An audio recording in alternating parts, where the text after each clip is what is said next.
Where is FEMA?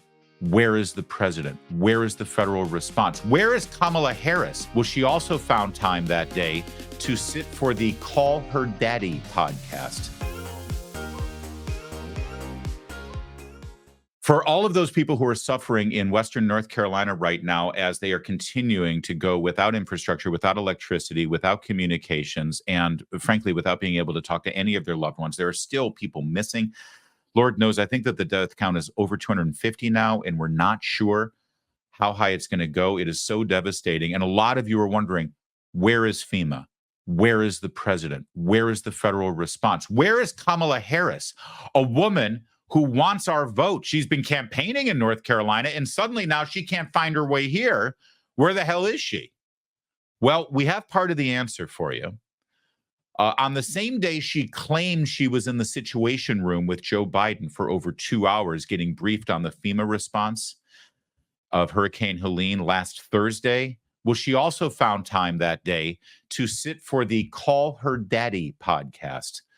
The Call Her Daddy podcast is the second most popular podcast on Spotify, right behind Joe Rogan. Alexandra Cooper, who is the host of this show, she started it on Barstool, and then she moved to Spotify. And listen, I don't begrudge her the money she's making and the popularity she has, but let's just say she doesn't really dive deep on the issues politically the way we do here on The Larry Show on Town Hall Media. It's more of a lifestyle kind of show. I mean, 2 episodes ago, before she brought on Kamala Harris, they spent most of their time discussing blow. Yeah. That's what they discussed. They discussed jobs, which I guess they could have brought up with Kamala Harris, considering her political origin story too. But that's where Kamala Harris was when she wasn't actually doing anything on the ground in North Carolina and helping those who are suffering in Georgia and in Virginia. She was talking to the Blow podcast. Daddy gang, to put it in our TikTok terms. I have seen girls on the street walk up to men and be like, do you know where a tampon goes? Do you know how many tampons we use? Do you even know how, do you know what a X or Y or Z is of a part of our, and they don't know the answer. I was the first vice president or president to ever in office go to a reproductive health care clinic. By the way, just in case you're wondering, I don't think she went to that reproductive health care clinic for services. I think it was a photo op to lend her support to the dastardly stuff that goes on there, because of course it's not a reproductive clinic.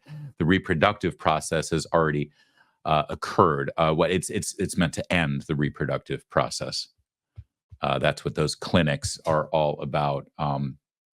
But that was sort of the high-minded conversation there. You know, these guys don't even know where a tampon goes. Okay, well, I have a question. Could I have a follow-up question, since you want to talk about, ignorance when it comes to women's issues? Can you tell me what a woman is? Because I'm told now that men who are born with male parts are supposed to get free tampons in the boys' room in high school.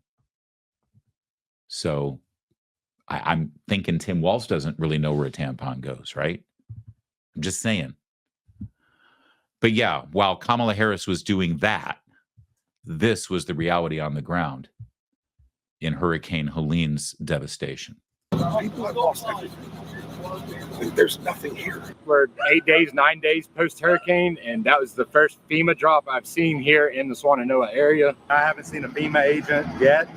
This is all local volunteers from abroad, as far as Washington State, are coming out here to help and pick up the slack that's been left behind from our government. You know, and President Trump, he's not even in office, but yet he's still getting a Starlink. He's doing his best. He's shaking all the trees. If we're talking about federal assistance, I didn't see my first FEMA truck until, what is today, Saturday? I didn't see my first FEMA truck until Thursday afternoon, Thursday evening. And all I saw was a FEMA truck with a satellite on it, parked in a corner underneath some shade trees in the parking lot with no signage, no information. I don't know why they're there. The word from the people that we talk to, and they say, when we say, who else has been here? Can we help? Maybe we can work together.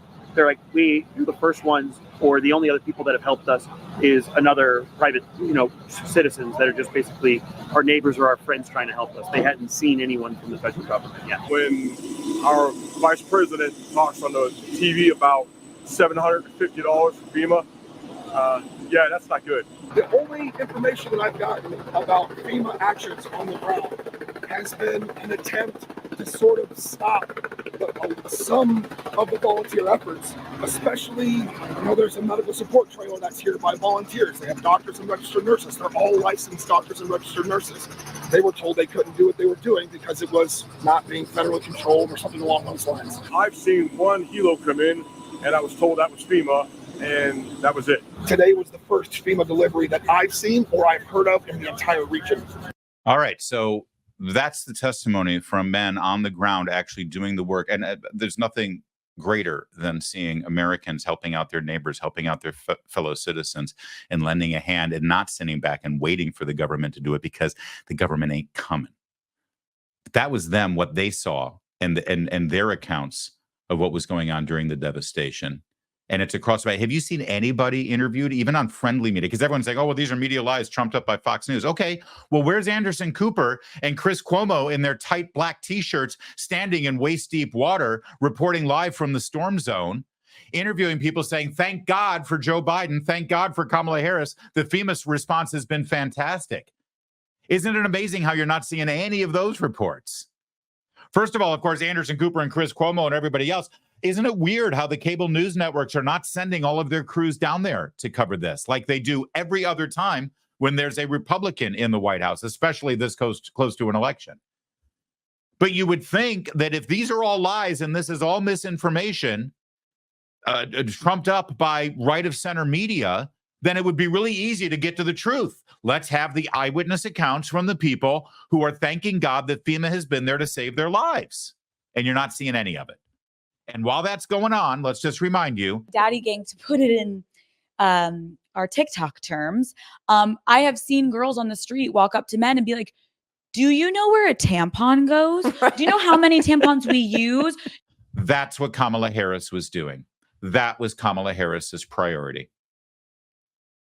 That was what Kamala Harris made sure she took care of. Now, over the weekend, obviously, the memo got out, and it was not good optics for Kamala Harris to be so removed and disengaged from the relief efforts. So they decided to bring her down to an area where they were, I think this is in Georgia, where they were putting together care packages. Take a quick look at how effective she was in this photo op. Look at this. Look at how they're putting a toothbrush in a Ziploc, toothpaste in the Ziploc, and now, well, she's giggling a lot.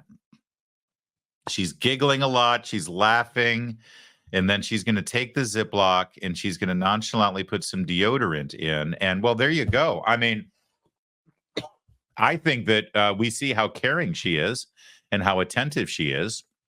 And that's all that matters. All that matters is that you get the video out there. Do we? I guess we want to hear this too, and how cringe she is. All right, I'll turn the volume up.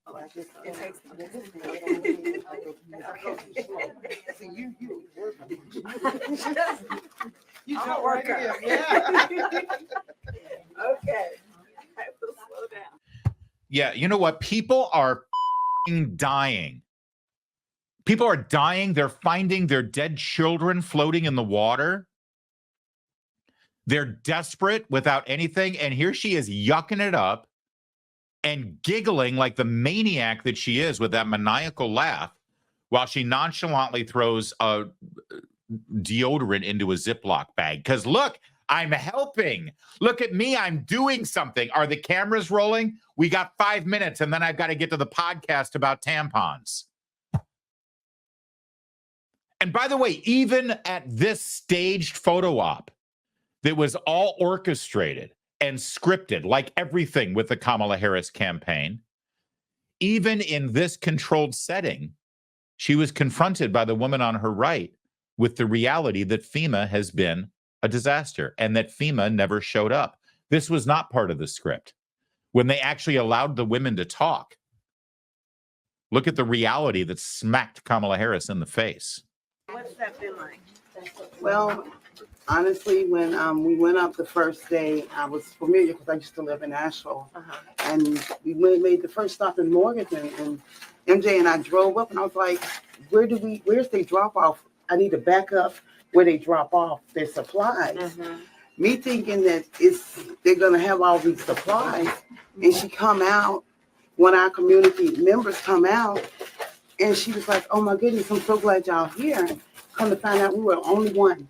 Really? We were the only one, and they had 3 tents. So they didn't even have a center of where to do it because you were the only one. We were the only one. They had 3 tents set up outside, and I guess maybe they had about 20 cases of water, and that was it. And what really got me was the 16-year-old daughter came up and seen we take pads and put like 5 or 10 in a bag. Yeah. And she was like, oh my God, we got some pads. And as a female, we know how valuable that is. And she said, because they were in Morganton, not in Asheville, that no one had brought them anything. All right. So first of all, and God bless this woman for volunteering and the tragic stories, but why does it always come back to feminine products? Why?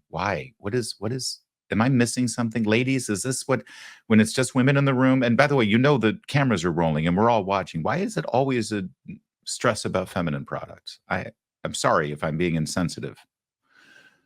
Number one. But that's the second clip in a row, right?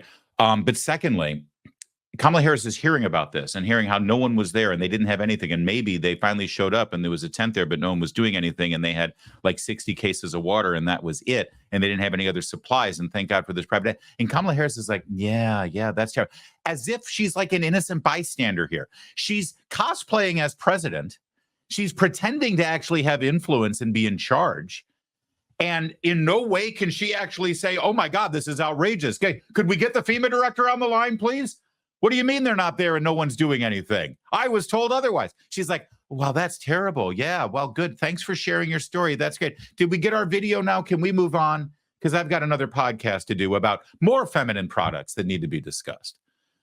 On the ground, as she was leaving, she had some heartwarming and encouraging words for all of the workers and volunteers. Madam Vice President, what did you hear about the administration's response today?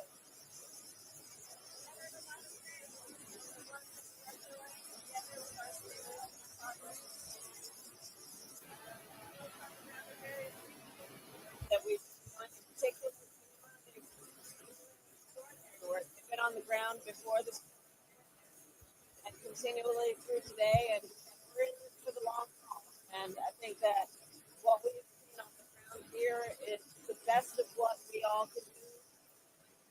Prioritize taking care of the Right. So wait a minute. She just said that what she's heard is people thanking her for the great response from FEMA and all the great, but actually we just saw what one of the women unprompted said, which was FEMA was barely here. And when they were here, all they had was 20 cases of water. What the hell? Right. So and again, I just want to implore my friends in the corporate media who are claiming that FEMA's doing a hell of a job down there with this hurricane, if I can coin a phrase from Hurricane Katrina. If they're doing such a great job, instead of asking Kamala Harris for her secondhand account of all the praise that the people are giving FEMA, could you just show us an interview of these people? Could you talk to them? Could the reporterette who's sitting there screaming at her as she's about to board Air Force One, maybe instead of going up the back stairs of Air Force One and going on a free flight to wherever else Kamala Harris is going, maybe you should stay there and you can go and talk to the hurricane victims and ask them what they think of FEMA. That would be some good journalism there. Give it a try. Give it a thought.